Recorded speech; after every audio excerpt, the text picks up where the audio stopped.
suuraddii lagu soo dejiyey abulahab ee lagu ballan qaaday cadaabka in soo degisteeda 10 sano kadib ayuu dhintay abulahab si kastoo nebiga ugu dagaalamay balse kuma fikirin marna inuu muslimo ama muslimnimo oo sheegto 10 sanadood hadduu sheegan lahaa nebiga tuhun ayaa la gelin lahaa oo dadku way ka gaagaabsan lahaayeen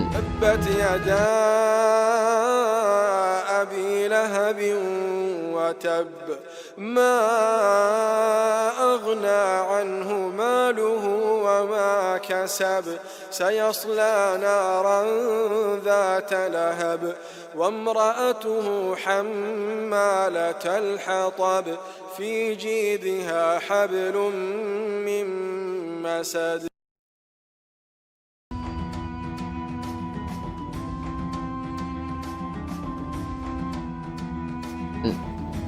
ma ogtahay maqluuqii ugu horeeyay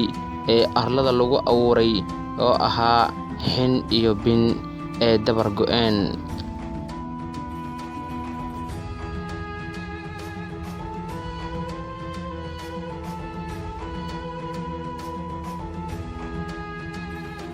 ma ogtahay inaynu ereyga tawxiidka ee laa ilaaha illa allah muxammadu rasuulullah sallallahu calayhi wasallam ee aan ku jirin xaraf dhibic lihi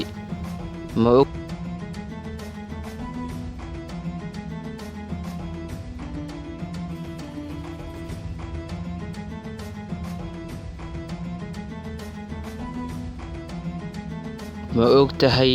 ibliis magaciisii hore ee asalka ahaa inuu yahay Cazaaziil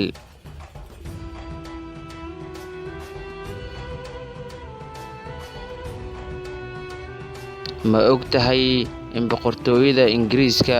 ay qabsadeen dalka Australia sanadii 1770